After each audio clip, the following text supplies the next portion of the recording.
Alam mo, hindi miss opportunity ang nakikita ko sa Four of Cups na 'to, pero parang meron ditong kasi ito ay cup of feelings at emotions at mukhang meron dito, alam mo kasi hand ni universe 'to 'no, parang meron ditong padala sa universe o sabihin natin na alamin natin kung padala yan ni universe at yan na ba yung the one for you or isa itong, bagong potential na lover 'no, na parang merong hinahain dito, 'yan 'no. Kasi dito hindi ko nakikitang ire-reject mo 'yan.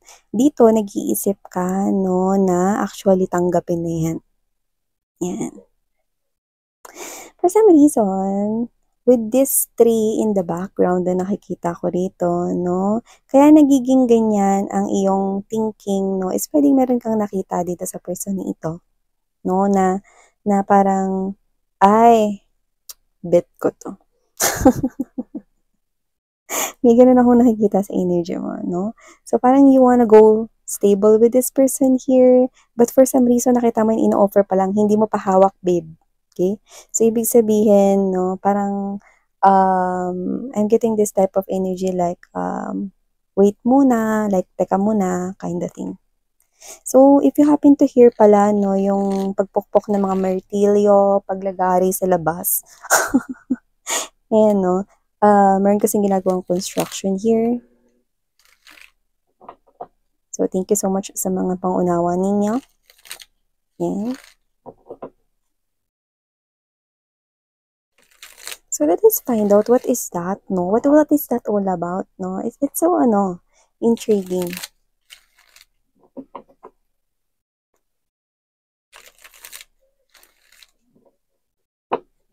Alright, so let's get into your reading here, mga babes. Let's see what do we have here for you guys and what is this all about.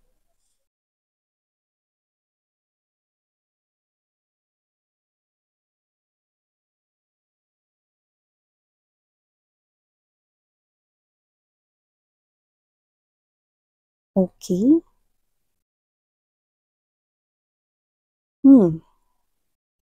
So, ilatag na muna natin lahat mga babes, no? Bago natin tuluyan na pag-usapan pa more ito. So, yeah. If you're hearing the noise sa aking background, no, meron kasing construction na ongoing dito sa aming neighborhood. So, yan mga babes, no. Alam niyo naman na hindi ko yan pwedeng ipatigil. Makapalipatin ako ng chairman namin sa ibang barangay. Yan, no. So, yan. Thank you so much sa inyong pangunawa. Okay.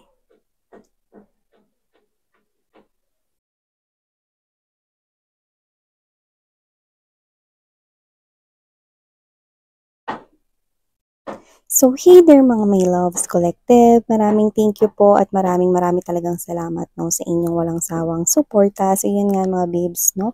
New subscribers, by the way, ako po si Yan. Welcome po kayo rito sa aming community, no? At sa mga returning subscribers, maraming salamat, no?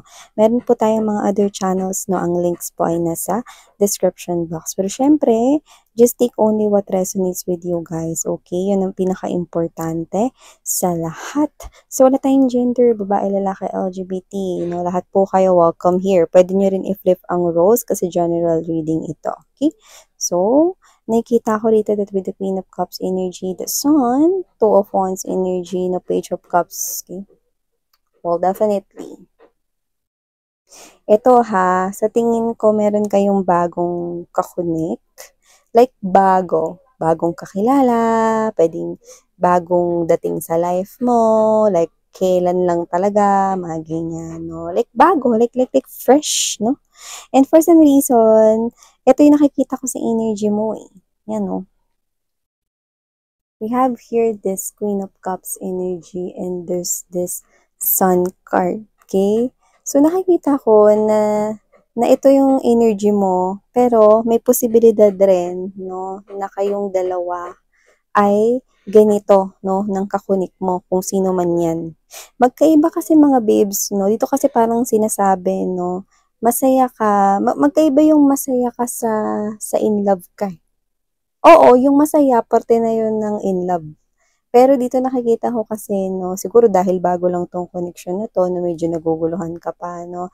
Yung energy mo kasi, actually kayong dalawa, kung sino man yung kakonik mo, is the Page of Cups energy. Ito kasing Page of Cups energy, since this is classic tarot, no, kung makikita ninyo, yung cup ay may huling isda. So, hindi po yung dilis or sapsap, no? Pero ang Page of Cups energy, no, yung isda na yan is hinuli niya yan from the sea. Yan, no, sa dagat na yan, no? At excited siya, no? Hindi siya yung kakain yan, kundi ibibigay or iaalay niya yan, no, sa iba. So, ibig sabihin parang may excitement tayong nakukuha sa energy mo, no? Parang gusto mo na parang mag-reveal na ng nararamdaman mo, no? Pero nakikita ko dito na may confusion pa sa nararamdaman mo. Alam mo yung excitement na meron kang bagong kakilala, bagong kakonek, bagong connection, no? Actually, parehas kayong dalawa, yung nakikita ko dito, no? Pero magkaiba kasi mga mahal, no? Yung masaya ka, sa mahal mo na. Yan. So, dito, kay mag-alala kasi nakita ko rito ng dalawang aces. We have here the Ace of Coins and the Ace of Wands. Okay? So, sinasabi dito na huwag kang magmadali. No? With the Eight of Wands in reverse. Yeah, magulo na yung mesa natin. Pero, carry lang yan. Ang importante na papakita sa atin ng mga mensahe rito. No? So, nakikita ko rito, no, na huwag kayong magmadali. Ayan.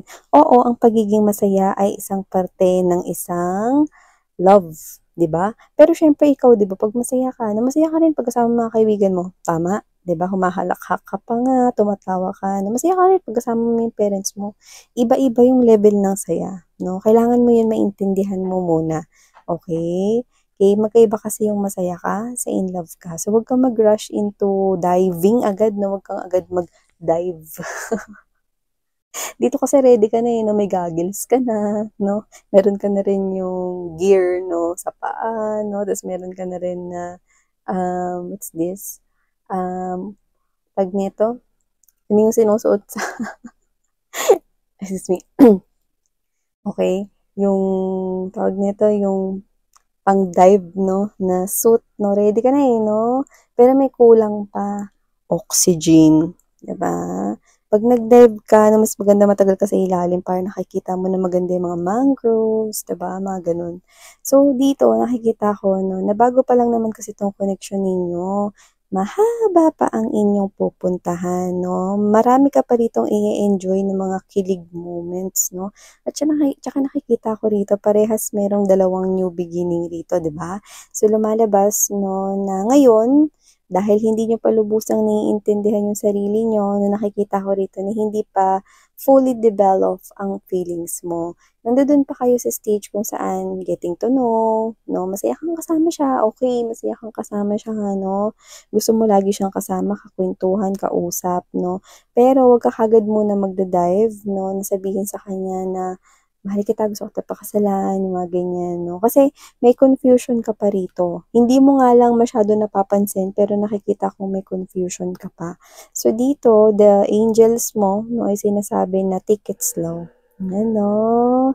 Kasi dito mga babes, no, don't rush into these things. Na bakit pinipigilan ako ng mga anghel miss yan na mag-dive na agad dito kung maganda naman pala at may new beginnings at pwedeng malayo pang marating namin ng tao na yan. Kasi nga, love ka ng angels and spirit guides mo.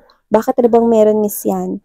Kasi nga kaya nila sinasabing take it slow kayong dalawa kasi para ma-enjoy mo yung mga sweet little moments. Hindi ba? Yung mga sweet little moments ang nagpapakilig at nagpapaganda ng samahan at koneksyon. Yung mga sweet little moments, ano nga ba yun, miss yan? Sweet little moments, no?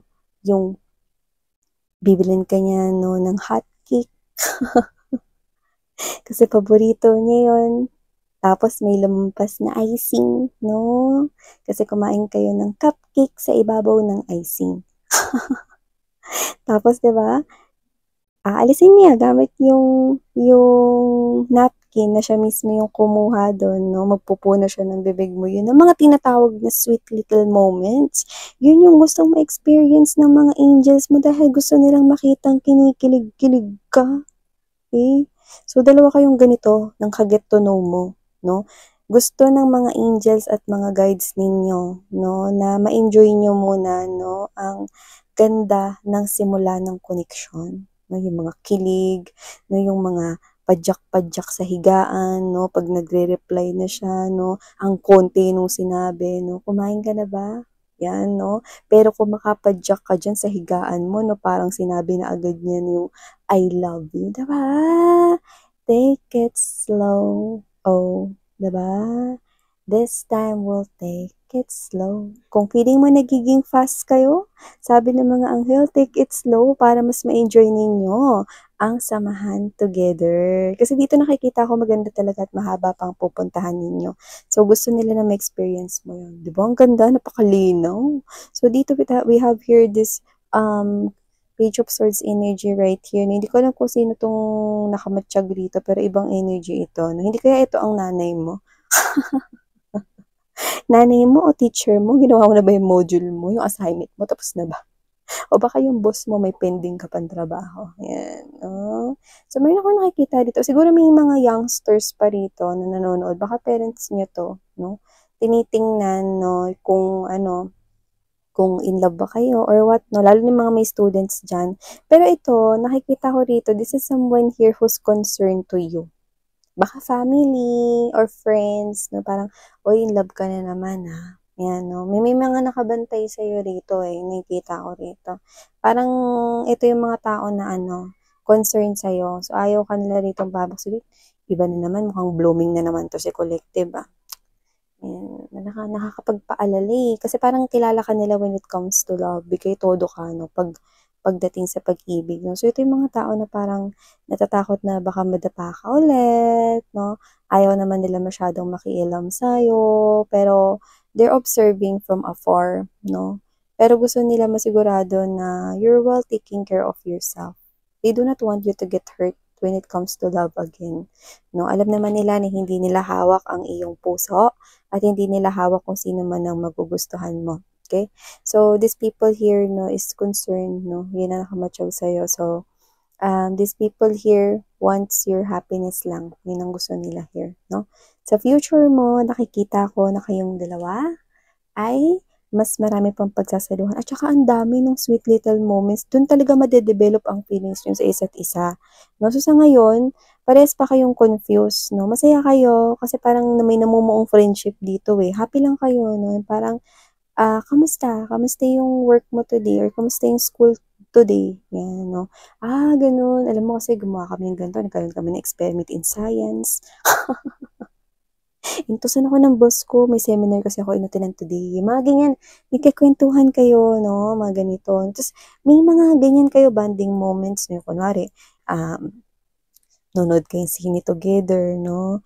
And, eto na nga, na nagkasabay yung kamay ninyo sa pagkuha ng popcorn, kasi isang popcorn lang na malaki yung binili ninyo. Mga ganon. Mai-enjoy mo yun, kikiligin ka, na may experience mo yung araw-araw or yung mga times na kasama mo siya. Maraming mga ganong klase ng moments, no? Yun yung gusto ritong ipatikim sa'yo para bago ka sumisid dyan. Sa isang relationship, no, kayong dalawa, no, ma-experience ninyo yung tamis ng unang pag-ibig. Yung tamis ng mga una. No, hindi ko sasabi magbabago kayo sa isa't isa pag naging kayo na at nag-dive na kayo sa relationship.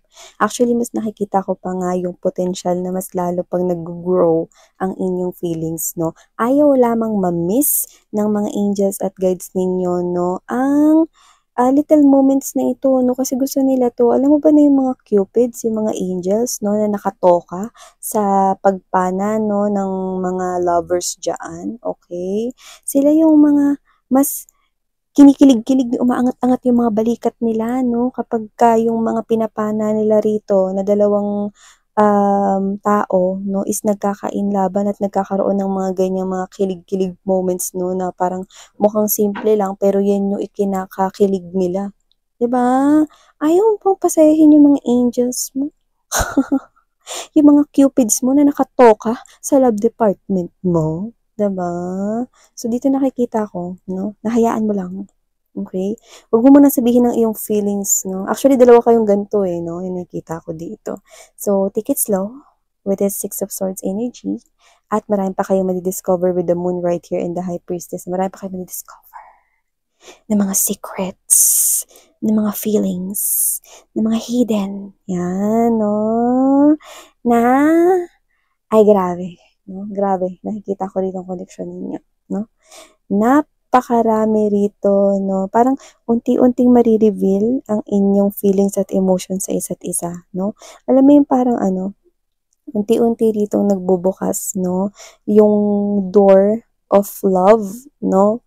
Na na bagong mundo ng pag-ibig na papasukin ninyo. Okay? At ang maganda, ma-enjoy mo every bit of this new love story here for you guys, no? Ipiniprayer at inihain ito ng iyong mga Cupid angels. So yeah, claim this beautiful message right here. Don't rush into love, no? Para mapunasan pa yung icing, no, sa labi mo. Or para magdikit pa, no, ang inyong mga shoulders dito. Diba? Para dumikit pa, no, yung malaki niya rito ng muscle sa shoulders mo pag nagtabi kayo sa movie or theater. Diba? O kaya sa jeep, pagsasakay kayo. Diba? Sa MRT, ayaw ba ma-experience yun, no? Yung sa harapan ka niya, no? Habang pinoprotektahan ka niya na huwag kang madikitan ng iba. Ay, go. Uupuin sa bus, no? Just siya yung tatayo. Ah! Sweet little moments, girl. Go na, no? Huwag mong palampasin yan. Wala tayong gender dito, no? Ikaw din, boy. Okay? Huwag mong palampasin yan, no? Diba? These are sweet little things that will make your heart skip a bit. At madaming ito. Isa lang ang masasabi ko sa inyo. Enjoy! So yeah, thank you so much mga babes, no? Enjoy talaga, no, this bliss, this happy moments right here when it comes to your love life. Thank you so much. Sarang Hayo Love and Light. By the way, ako ulit si Yan. Yan, no? Sarang Hayo Love and Light. Annyeong.